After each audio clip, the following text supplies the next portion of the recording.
This is The Reason Interview with Nick Gillespie. My guest today is psychologist, podcaster, and best-selling author Scott Barry Kaufman, whose new book is Rise Above, Overcome a Victim Mindset, Empower Yourself, and Realize Your Full Potential. It's part self-help, part social commentary, and all about reclaiming your life from limiting beliefs. I talked with him in front of a live audience at the Village Underground Comedy Club in New York City, and Scott discusses his unlikely journey from special ed student to Ivy League academic, how we've built a society that rewards neuroticism and victimhood, and why he thinks vulnerable narcissism is running wild on college campuses and in national politics. Scott mixes the empathy of Carl Rogers with the blunt logic of Albert Ellis. They were two of the 20th century's most influential therapists, and he counts them as influences. And he has some wild stories involving opera school, Facebook stalking his childhood bullies, and awkward camp crushes. This is a conversation about tapping into your full potential and taking control of your life while making the world a better place. Here is The Reason Interview with Scott Barry Kaufman. Let's have a big hand for Scott Barry Kaufman. All right. I want to start with Rise Above. You have an epigraph at the beginning, which is from Carl Jung, and it says, "I am not what happened to me. I am what I choose to become." Could you... I love that quote. Yeah, talk a little bit why that's at the start of this book. Yeah, I think that we have a lot of limiting beliefs about our potential and what we're capable of based on the stories we tell ourselves about our past and what we've been through. And a lot of the stories we tell ourselves about our past are limiting stories. They keep us enshrined in our past. Another quote I really like, which relates to that, is from the great existential psychotherapist Irving Yalom, who said, "Sooner or later, you have to give up all hope for a better past." And that basically encapsulates the point of my book. Yeah. Why are we drawn to, why would we believe in something that limits us rather than something that empowers us? Yeah. Karen Horney talked about soothing illusions. She was actually the first one to really challenge Freud, and she was like, "Freud, you're batshit crazy." Yeah. She was like the first one to like call it out, before cancel culture. She called out Freud, and she says we have a lot of defense mechanisms that serve for us to attempt to feel safe, attempt to feel secure. It takes a lot sometimes to rip our defense mechanisms off of us, because it's a very vulnerable space to do so. Yeah. To admit that, wow, I have really not gotten over this thing, or wow, I really don't think I can cope. To admit to yourself, I don't think I can do this. It's far easier for a lot of people to never ever face that thought and hold on to these soothing illusions. Wow. And even if the illusion keeps you in a bad place. Oh, absolutely. In fact, I would say that's our default state. Yeah. I talk in this book about the theory of learned helplessness. It's a theory that Martin Seligman and his colleagues, they shocked dogs, and then they eventually started shocking humans. And I don't know why it's funny. It's another illustrious chapter in the University of Pennsylvania's history, right? Yeah. Every once in a while they win the Ivy League football championship, but in between that they're shocking dogs and humans. Yeah. Martin Seligman moved on to humans at some point, and he got bored with dogs. But what was really interesting about this research is, after a certain number of shocks, they would open up a cage. They would keep a dog in a cage. They would open the cage, and the dog could just leave whenever it wanted to. It was free, but it had been shocked so many times that it did not realize it was free. And even if it realized it was free, it didn't leave. Wow. And what they found is that 50 years later, they found that in humans, it operates differently than with dogs. Because of our consciousness, learned helplessness is actually our default state. So and what we have to learn is hope. Learned hopefulness is what has to be learned. What if one day you could change how you think, how you lead, and how you shape your future? Join Reliance College for Reliance Day on Saturday, June 28th in Los Angeles. This one-day high-impact experience is designed for students, professionals, and lifelong learners ready to level up their thinking in an AI-driven world. At Reliance Day, you'll dive into collaborative Socratic discussions and sharpen the critical thinking and leadership skills that drive success in college, business, and life. It's a full day of intellectual challenge and creative exploration rooted in the great books and Montessori-inspired methods that have transformed over 400 lives. Go to reliancecollege.org/Reliance Days to register. That's reliancecollege.org/Reliance Days. They can't wait to see you on Saturday, June 28th. Let's talk about the victim mindset, because that's what this book is about. It's overcoming a victim mindset. That's a big part of it. What goes into creating that victim mindset, and are we at a surging moment of a victim mindset? Oh, yes. The second question, yes. Yeah. A victim mindset is when you believe that you sort of outsource all of your problems to the external world. Maybe it's an individual, or maybe it's you're saying a group is holding me back. Mm-hmm. You don't take responsibility for your reactions to the world because maybe trauma. You use the word trauma, and so you say that excuses you from how you show up or how you act in the world. And this is the most important part. You don't productively and constructively create a better future for yourself, and come up with a plan to help you overcome the past. You stay enshrined in that past for as long as possible without there being any sort of hope. Why do you believe that, or what's the evidence that we are in a big surge of a victim mindset? Where does that come from? Yeah, so Jean Twenge has done some really cool analyses in her book Generations, looking at past 3-4 generations. And what you see is there was a self-esteem movement in the 80s where, I don't know if anyone remembers Stuart Smalley, is that his name? Yeah. From like, I'm smart enough, but God dang it, people like me, or something, whatever. Yeah, that was the Al Franken character. I'm not going to be here at the Comedy Cellar yeah. doing a Stuart Smalley impression, but and there was a self-esteem movement which morphed into a grandiose narcissism movement. So the generation after that, they thought, well, we're the best, we're superior, we're entitled to things because we're great. But that's not what it morphed into. So that actually morphed into something very interesting, which is a vulnerable narcissism movement. So now we have a generation being raised feeling as though they're entitled to special privileges, not because they're great, but just because of their fragility. I hate to center everything around the baby boom because, enough with the baby boom already. But is it, the baby boom was kind of, and I know Twenge talks about this and other people, but the baby boom was the first generation. It got raised after World War II in a land of plenty where things really opened up in a profound way for all sorts of people, women, being treated more equally with men, blacks, Asians, minorities kind of being more accepted. And they revolted against their parents, their parents who had survived the Depression, won World War II, and given them all of this. And then they were like, we're not going to be like you. But now it's the baby boom were the people who raise kids with this kind of false self-esteem. Is that kind of accurate? Perhaps. Okay. Perhaps. There is a genetic component here. So we can't just strictly talk about environmental impact. Yeah. We also have to recognize that neuroticism, for instance, I talk about the personality trait neuroticism. Neuroticism is interestingly enough very strongly correlated with vulnerable narcissism. A lot of people might not think of neuroticism as... Can you define neuroticism the way that you're using it real quick? Yeah, it's a personality trait, part of the big five. So we have conscientiousness, we have agreeableness, extroversion, openness to new experiences. And then neuroticism is a particular personality trait where if you score high in neuroticism, you tend to ruminate a lot, you tend to be very anxious, you tend to have a lot of negative emotions and a lot of negative thoughts constantly. Your brain is like pumping you full of negative thoughts.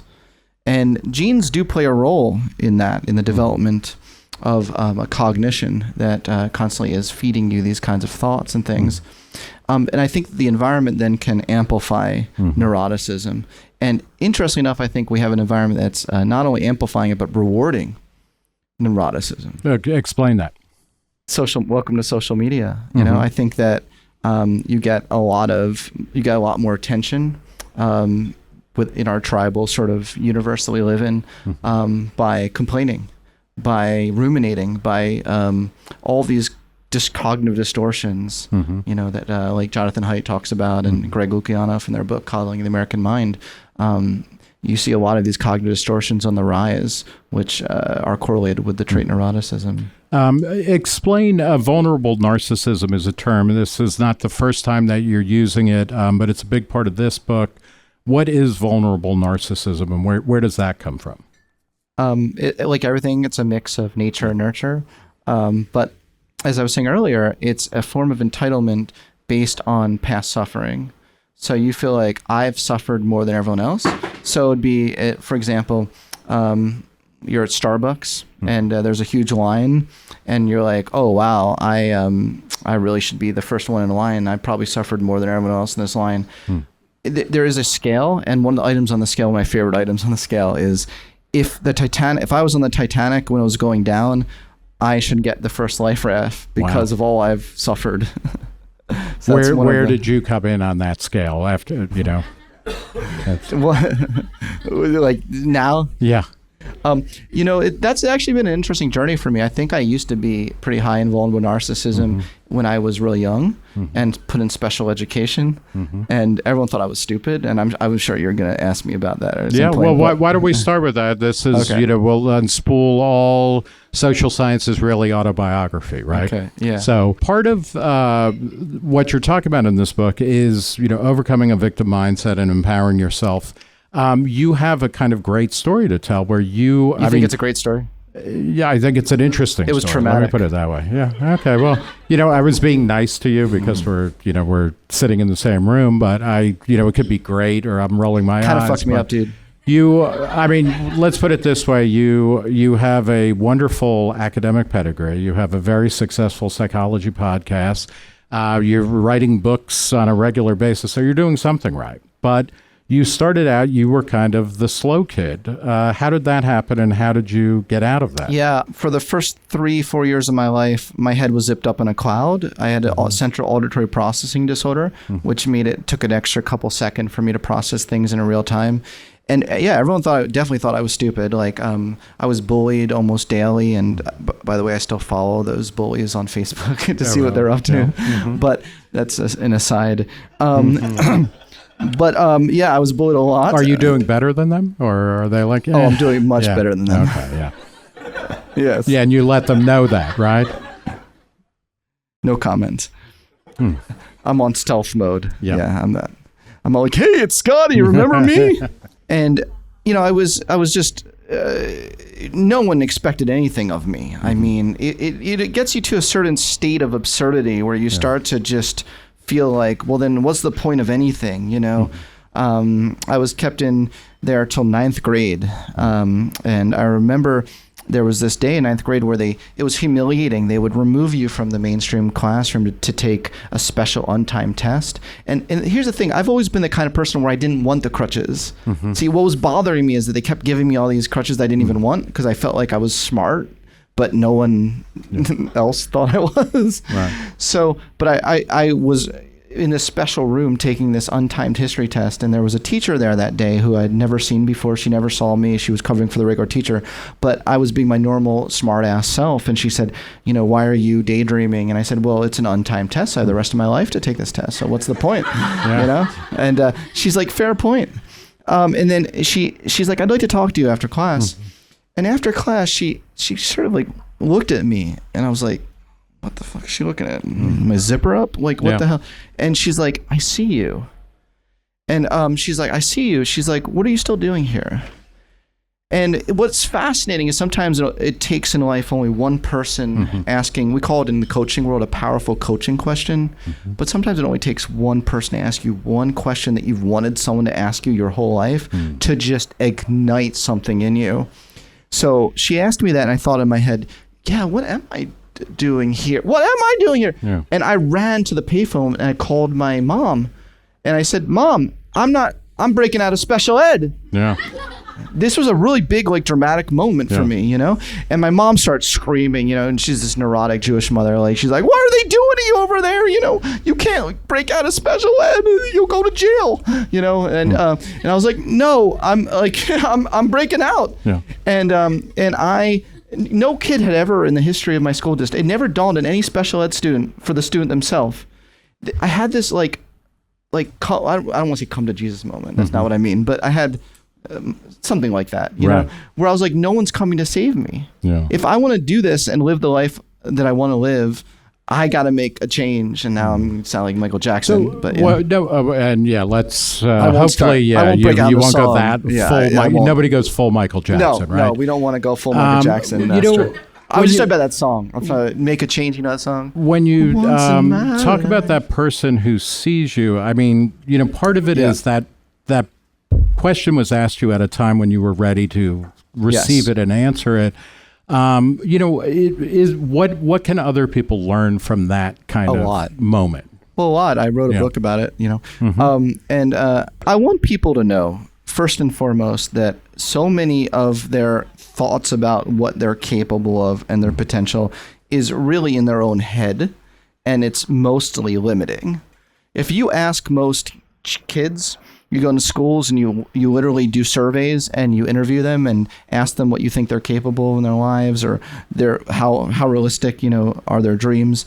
You know, there's a lot of limiting beliefs there, and then it only gets worse as we get older. You know, if anything, we have probably unrealistic ideas in youth, but you know, the more we get older, we really don't realize what we're capable of, and a lot of those preconceptions are because we think to ourselves about our past, and we then extrapolate what we're capable of.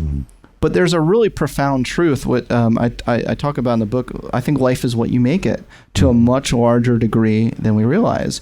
You know, a lot of people don't make the magic in the world that they want to make. They wait for others to approach them. They never tell the person they like that they like them, and they have to wait 10 years later for the person to say, I probably would have gone out with you if you asked me. Yeah, you have a story about a summer camp sadness. Well, you know, you wrote it, man, so like I'm just feeding it to you. Yeah, but you didn't have to bring that up. No, but explain that, and how does that kind of, you know, if you had actually been able to ask this girl out, we probably wouldn't even be talking, right? Yeah.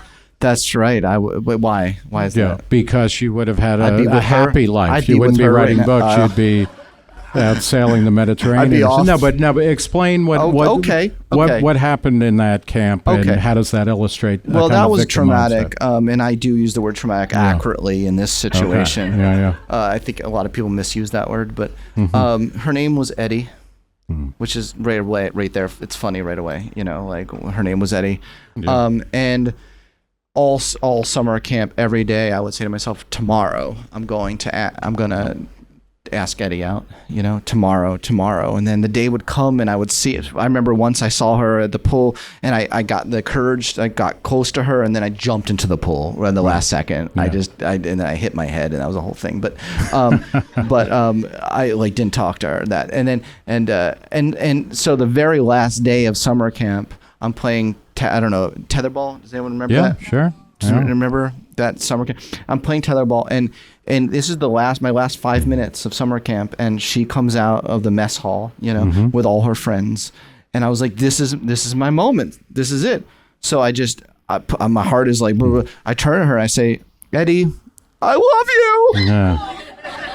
And she and all her friends immediately start laughing at the loudest I've ever seen to this day. Anyone could laugh. Well, wait until later in the Q&A. I think we'll get there. Thanks. You're a little bit of a sadist, aren't you? Yeah, not at all. No. So that was really horrible. And I remember that time there was a song that kept playing on the radio called "It Must Have Been Love." but it's over now. That was the year. And that's all that I want. See, now I'm going to cry right now, just thinking about that song. Every time it played on the radio, I would be hyperventilating, crying in the backseat of the car. And now my dad's in the audience. Now you know why I was hyperventilating in the backseat of the car. They're like, what do you do? What did they do to you in summer camp? Yeah.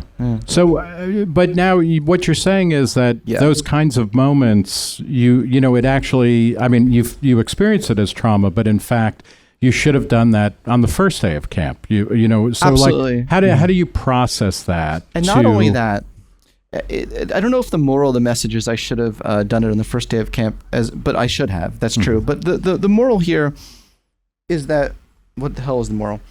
I didn't have, you don't have a victim mindset over this kind of situation. That is not the way to go. That leads to incel territory. I talk in this book about incels. I don't know, has anyone heard of the incels? They're involuntarily celibate is what they call themselves. They've sworn women away because they can't seem to get women, so they hate women, as a result, but they're like, we're done with women.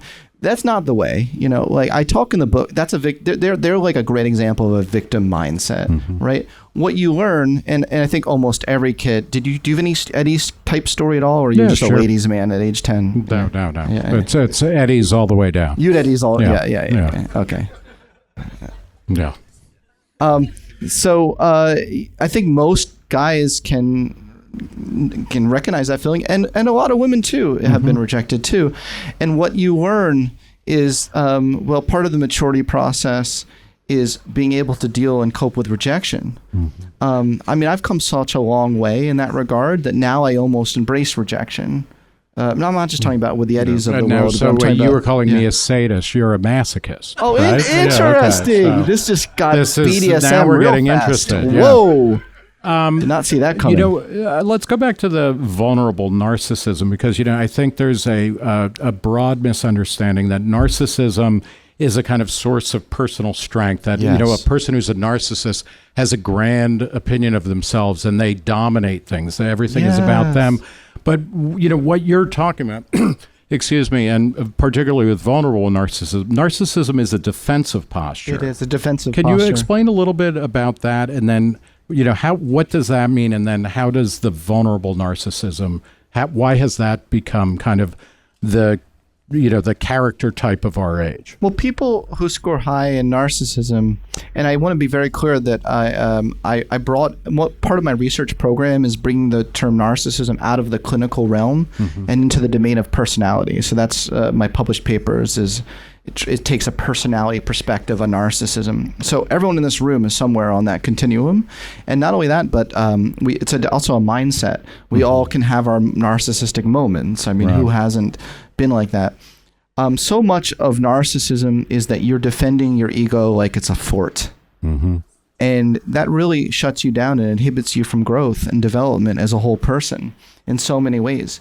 You feel like you can't deal with the feeling, like in the case of grandiose narcissism, they always have to inflate themselves. They always have to brag and exaggerate, and say winning. Do you remember Charlie Sheen? Do you guys remember Charlie Sheen? Winning. The whole Tiger Blood winning. stuff. What do you say? The Tiger Blood helped him win. Yeah. He was constantly winning. #winning. Tiger Blood? Yeah, you talked about Tiger Blood at various points. Oh, really? Okay. Yeah. I missed that. But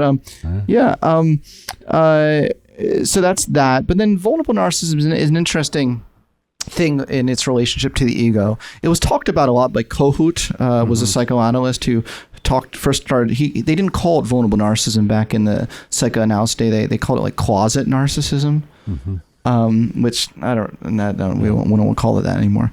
But there is something interesting about it, because a lot of people who score high in vulnerable narcissism, you have no idea that what's going on in their head until there's a moment where they go off about their resentments about the world and how they're getting the short end of the stick and you're like, holy crap, all that has been in your head. So it is a quieter form of narcissism. That's why they called it closeted narcissism. Whereas grandiose narcissism, what they're thinking, what Trump's what Trump's thinking, right? It's not you're like, oh, I'm shocked that Trump thinks that, you know. But with people who score in vulnerable narcissism, they're often people around them end up being shocked that they're like that. Before we continue with the recent interview, I want to tell you about the Future of Freedom podcast. If you're tired of cable news debates and Twitter shouting matches, and you're looking for serious, good faith conversations between people who actually care about liberty, then it's time to check out the Future of Freedom podcast. Each episode dives deep into a single topic: tariffs, campus speech, Doge, and it brings together two guests who disagree on the best way forward. But here's the twist. This is not a debate show. There's no interrupting and there's no dunking. Each guest, whether libertarian or conservative, has to make their own case, not just tear down the other side. It's compelling, it's civil, it's genuinely challenging.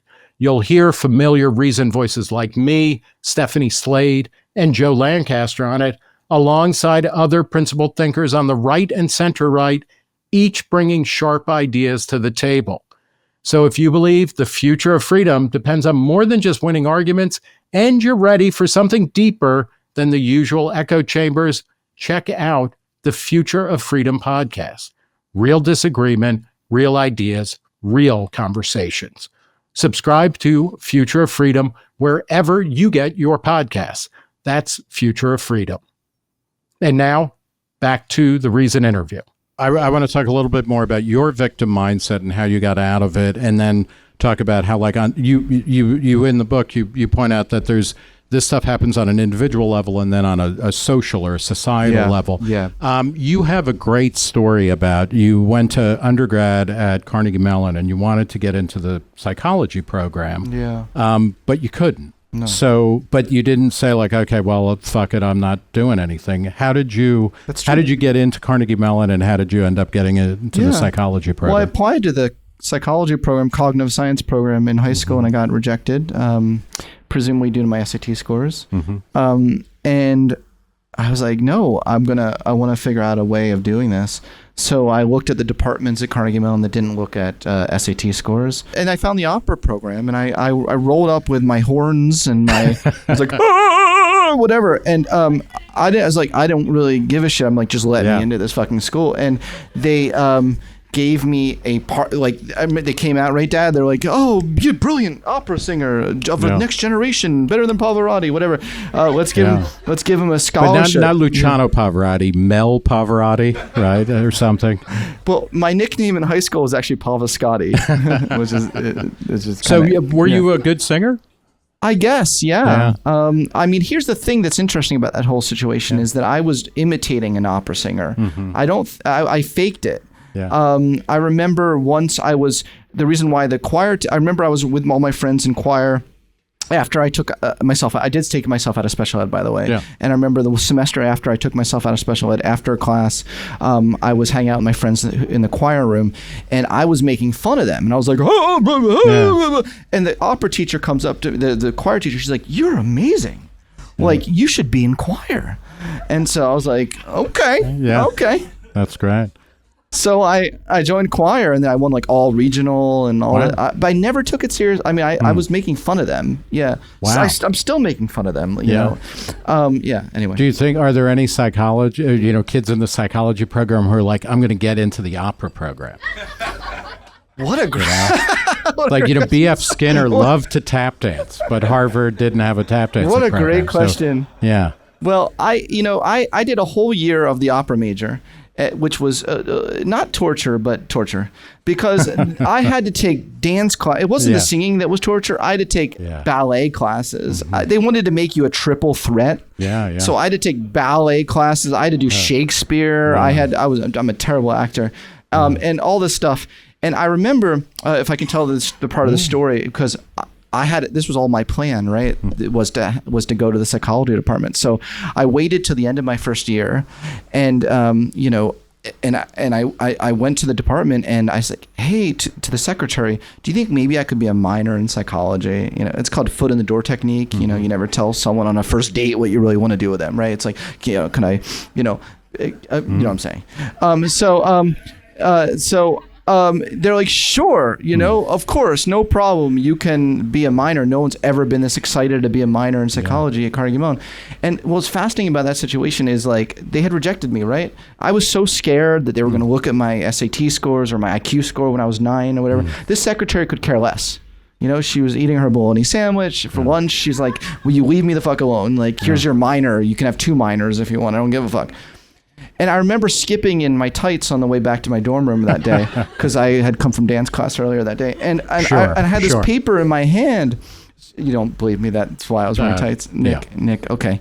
And I was skipping back. I had this paper in my hand. And there was this moment where I thought to myself, oh my God, I want to devote the rest of my life to helping people like get to the other side. Like what I realized is if you can get yourself into a situation where there are high expectations in that environment, you can do anything you want. Like they didn't ask to see my SAT score again. They just assumed because I don't know why they assumed because I'm an opera major, I was smart enough to do psychology, but they assumed it. And then I've always been cheeky. So I was like, how far can I take this? Yeah. So I actually applied to this computer science department because they have the highest SAT score requirements in the country, even more than MIT. And I was rejected because of my very low, I had very low SAT scores. So I was like, how cheeky would that be? I don't even want to do computer science, but how cheeky would that be to be able to tell the story someday? So I applied and I got in to the computer science, and I have a degree in human-computer interaction, which I've done nothing with. Right. But I just wanted to tell the story here today. You've still got time. You might straighten it out. But one of the things that is important about the book is that when you talk about overcoming a victim mindset, like you are not saying that people have not been hurt and that groups have not been hurt. You stress that That's exactly what I am saying, Nick. Okay. Well, that I misread this. I'm sorry. No, of course.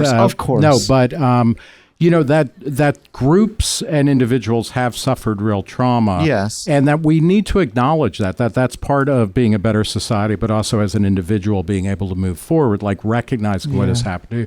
Can you talk a little bit about how this concept of empowerment, how do you move it from the individual level to the kind of larger social level? Oh, wow. You want to go there? Yeah. Okay.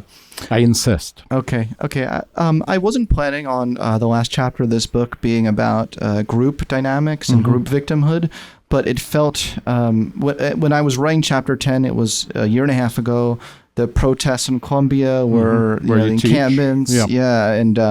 And I was like, I need to write a chapter about this and about peace. Like, is peace ever possible when you have various groups competing in the victimhood Olympics, right? And so, I wrote about this and have come to the conclusion that we're never going to move forward as a society if we can't acknowledge that another group might also be a victim. It's almost like the human mind can't wrap its head around the idea that there can be multiple victims at the same time. And the social psychology studies that I came across were mind-boggling and so eye-opening because they showed that a simple experimental tweak such as I recognize you're suffering too can actually lower the temperature by a standard deviation, which is a lot. So I felt called, just like I want to really, so I felt called to do something on Columbia's campus, for instance, and I was part of these listening groups on campus where I tried to bring together like people from the encampments and Israeli, pro-Israeli. These are called listening tables or the concept. Can you explain that a little bit? Because it sounds kind of great. Really. Yeah. Thank you. I think it's a great idea in theory. It went off the rails, but I ended up in the New York Times, where of course all they focused on is the activist yelling at me. So what's the listening table and what happened? Yeah. Well, the theory of the listening tables is that we wanted to just bring people to listen to each other, right, without judgment. Give everyone a fair hearing. Really grounded in what I think is so important, which is Carl Rogers' notion of unconditional positive regard, which Carl Rogers found is the most important thing for lowering the temperature. For even he would have like really aggressive patients, and if he just showed them unconditional positive regard, he reported that their aggression was really lowered a lot. And can you explain who Carl Rogers is? Has anyone heard of Carl Rogers? Yeah, he was the generally regarded in the second half of the 20th century as the most important kind of therapist figure. Yeah. And the second is often Albert Ellis, and I want to get to him in a second because you're kind of doing both. But so Carl Rogers was the guy who really started client-centered therapy, right? Where he would ask you what you were thinking. Person-centered therapy. It really treat people humans first. The humanistic psychology approach is one that I take. I call myself a humanistic psychologist. I think that we should treat all people with dignity, respect, and regardless of their background. I don't think suffering is a competition, is another part of my theory about this. And we treat people as though their inner experience matters. Whatever you're feeling and you're thinking is valid. And I can listen to it non-judgmentally and give you that sort of that ability to speak about it, because a lot of people grew up with families where they were told that it was not okay to have your own needs. So there's a lot of people who have narcissistic parents. That's a thing. And are you talking about your father who's in the audience right now? Yeah, my dad's a big narcissist, the worst thing is he'll never even realize we're talking about him right now. My dad's probably the least narcissistic human on this planet, I just want to say. Like, I often say to my dad, like, have a little more fucking narcissism, like he's so humble. So at the listening tables, you were trying to kind of employ a Rogerian technique. Absolutely. I came in with the best of intentions. So why did that not work? It's tough because it got hijacked by a Palestinian activist who immediately started going into language such as, why should I listen to all the people doing genocide at this table, right? And it's like, okay, well, where do I go from there? Right. I want to listen to each other, but then you started, that's hard. That's hard, and it's it also puts me in a difficult position, because I want her to be heard. I'm not here to get a specific point of view, and I realize just how complex these dynamics are when you really want everyone to be heard, but then language starts coming up where you're literally accusing someone else. You put people on the defensive, and that wasn't the spirit I wanted, right? So I tried my best to lower the temperature and quell that, but the cat was already out of the bag, and this person wouldn't let in one of my Jewish students to the table. And I asked her 5 times. I said, can you please let my student sit at the table? No. She was like that, and I was like, oh no, we're Mr. Nice Guy, like there's a point where I'm like, oh hell no, and people are like, this is supposed to be the listening table. Suddenly I was like, fuck the listening table, my fucking Jewish student deserves a place at this table. Right. So at that moment you kind of shifted from Carl Rogers to Albert Ellis. That's great. That's right. Who is the founder of rational emotive behavior therapy, which is a forerunner of cognitive behavioral therapy. And one of the things he did is he would argue with his clients, right, or his people, and somebody would say, well, this happened to me and I feel bad, and he would, instead of being Carl Rogers and saying, I see you and I hear that and tell me about that, he would be like, well, what did you expect? Are you kind of, is the work that you do, does it kind of go back and forth between these two kind of approaches? Well, yes. It's very insightful what you just said. Yes. I do like I also liked his sense of humor.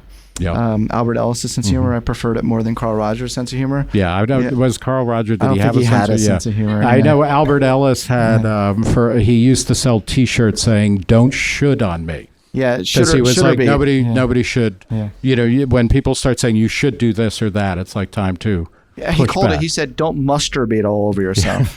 Because to get it I must do this, I must not do this. Explain how do you get it? Yeah, okay. A kind of Ellis approach, how does that inform overcoming a victim mindset? The reason why I'm being a little bit is because I don't really want to call it tough love. Let me just say clearly, in finding my voice in this book was tough because I knew that I had my own voice.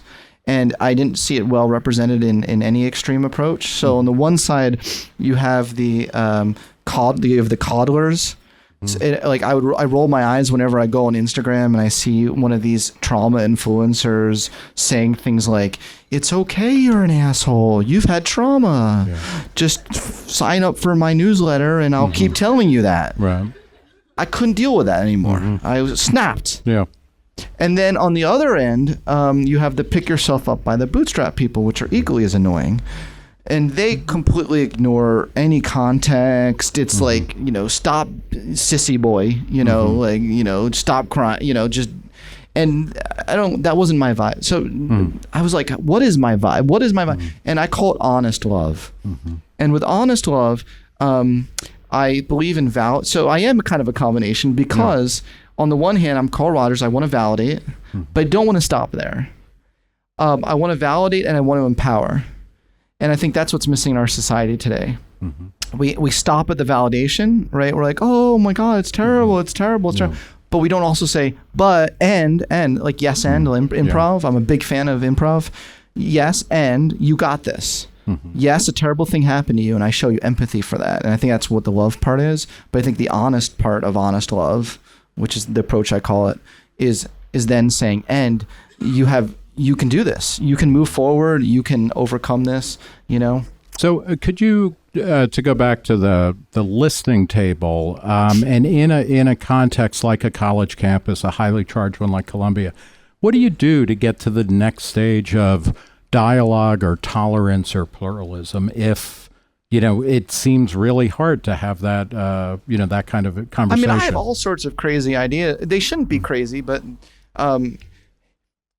it would be really cool for people from various sides of the Palestinian Israel, Israelis and Palestinians. I'd love to see them come together and form a coalition against terrorism. You don't see that at all. There are various things that I think could really, they say that the only thing that's ever going to save this planet and cause peace is if an alien comes to try to kill us all.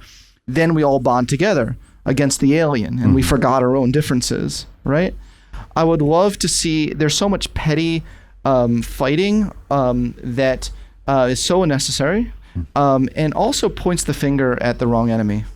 You mentioned briefly before you're in the humanistic tradition of psychology. A previous book was about Abraham Maslow and kind of extending and updating his ideas about things like self-actualization, realizing your potential. Why is that kind of psychology not the main psychology? Because this, particularly coming out of World War II, where people saw unbelievable and at that point unprecedented horrors, both in the concentration camps and the death camps of Europe, but also throughout the world, just mass destruction and dehumanization. And then you have people like Maslow, people like Viktor Frankl, who was in the camps himself, coming out with a radical optimistic vision of what, we are actually doing better. We can do better than ever, and we can all become the person that we want to become.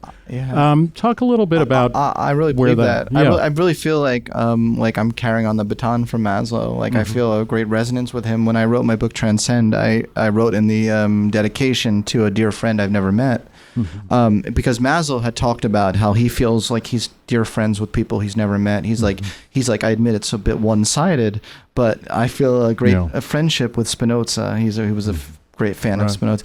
And I felt that way about Maslow. And I feel really committed to constantly trying to show people that there's a higher potential to humans. It's hard right now to see it. I mean, in a previous conversation, you had said darkness is strong and it seems very appealing. So strong right now. So how do we light up the darkness, or how do we move out of the darkness? Well, individually, and then there's a collective solution. So individually, and this is actually part 2 of the book, is finding the light within yourself and focusing. Where you put your attention is where you put your life in a lot of ways. If you can find the parts of you that aren't broken, if you can really find your character strengths and discover what your character strengths are and lead with those strengths, lead with your values, find some sort of positive contribution you want to make to society, or something creatively you want to self-actualize. I don't think everything has to be nonprofit, save the world, but finding something where there's a synergy, where what is good for you is automatically good for the world. That's the phrase Maslow and Ruth Benedict used, synergy. That's the way forward. And at the group level, there's a difference between healthy pride for your in-group and only liking your in-group because you hate the out-group. And what we're seeing now is the latter. We're seeing no one actually likes anyone, including themselves. Okay, the Democrats, do they like themselves right now? You know? I don't think so. No, I mean, you're a libertarian. I don't know. You're a libertarian, so you wouldn't trust know. me. Yeah, I'm the wrong person to ask. You know, I mean, it's like you're the wrong person to ask that. Do the libertarians like themselves? Not the ones I know. Yeah. They're kind of a little bit self-loathing. Yeah, sure. I've noticed. Sure. You know, but they're individualists and self-loathers. Yeah, so it kind of makes sense. Actually, more internally consistent than Democrats are about it. But my point is, right now there's a lot more of like, let's band together so that we can hate the out-group, as opposed to, well, here are actually our positive qualities as an individual, and that also applies at a group level. So, yeah. And that, you stress in that final chapter, which is really quite remarkable, that doing something for other people is, it reinforces your sense of identity, right? And your individualism by thinking about the public good.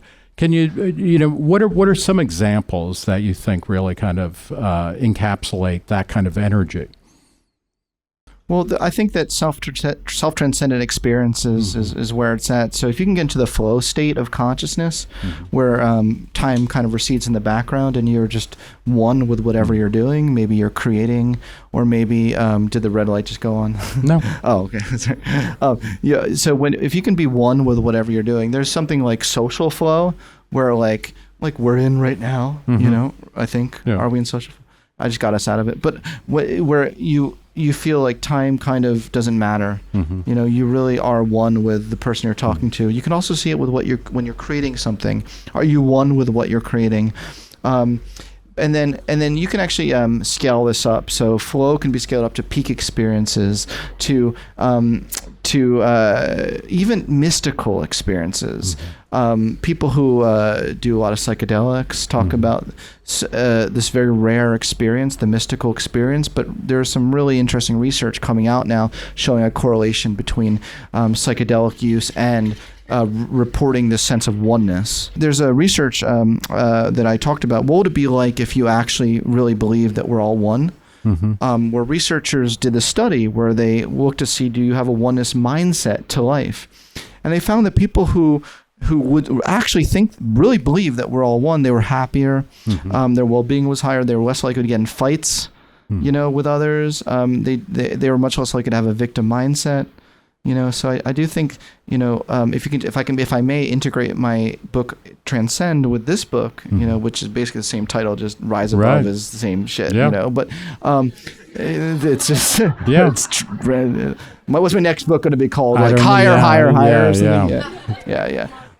But high as fuck. High as that should totally be the name of my Scott, great question. As a way to kind of finish things, in the beginning of Rise Above, Overcome a Victim Mindset, Empower Yourself, and Realize Your Full Potential, you say that part of the point of the book is to help people develop a more flexible identity, and I found that really fascinating because you're talking about people having a core sense of who they are, but not thinking like I'm like a stone and everything that comes at me chips away at me. You're talking about something very different. And can you talk about what you mean by a more flexible identity and how that kind of summarizes what we've been talking about? One example is I've been an advocate of neurodiversity my whole life. I've written books about it. I've been rah neurodiversity, but I've noticed. There was a headline the other day that said the majority of people in the UK now self-identify as neurodivergent.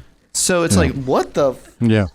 So then what does that word even mean anymore? If everyone is neuro, and I think there is a real trend for people to want to identify with some part of victim identity or some sort of like, and also to want to understand themselves, But always in terms of a kind of rigid, non-changing. Yes. unwavering correct. reality. So in a lot of ways, I actually went against my own sort of lifelong mission, and kind of I have a whole chapter on sensitivity, for instance. That's one. That's a big one. So highly sensitive people. I'm a highly sensitive person, but I think it's important. I don't know what that was. Yeah. Is someone a highly sensitive person over there? Yeah. But I think it's important to hold that identity lightly, because I see what happens with people who don't hold it lightly, and they expect everyone to tiptoe around them. They go out in public, they're like, oh no, everybody please fan me because I'm a highly sensitive person. Oh feed me grapes. And it's like, no, like calm down. Like, just because you're a highly sensitive person doesn't mean you have to be 100%. You have to be a highly sensitive person in all situations at all times. Basically, don't imprison yourself with the label you've put on yourself. And that's a big part of my whole life's, from my first book on Gifted, is like, let's like not be prisoners of our labels. Is there this one trick that will help people relax a little bit to know that you will survive the petty disappointments and kind of humiliations of everyday life? What woman? Do I contain multitudes? Yeah. Yes, I contain multitudes. Yeah. Accept that. Be in touch. Don't feel like you have to, reduce yourself to a particular identity. But also, if I had to leave on one note, like if I was to croak right now, I would say, I was actually just on Tom Nash's Last Meal, by the way. It's a really cool show. You talk as if it's your last meal ever. You are more than your victim identity. You are a whole person, and there's a lot of light within you, and there are lots of parts of you that aren't broken. And you really don't do yourself, you do yourself a huge disfavor if you reduce yourself to your victim identity. Okay, that's a great note to end on. Let's give a big round of applause. Thank you. For Scott Barry Kaufman. The book is Rise Above, Overcome a Victim Mindset, Empower Yourself, and Realize Your Full Potential. Thanks so much. Yeah, thank you, Nick. And thank you for coming out.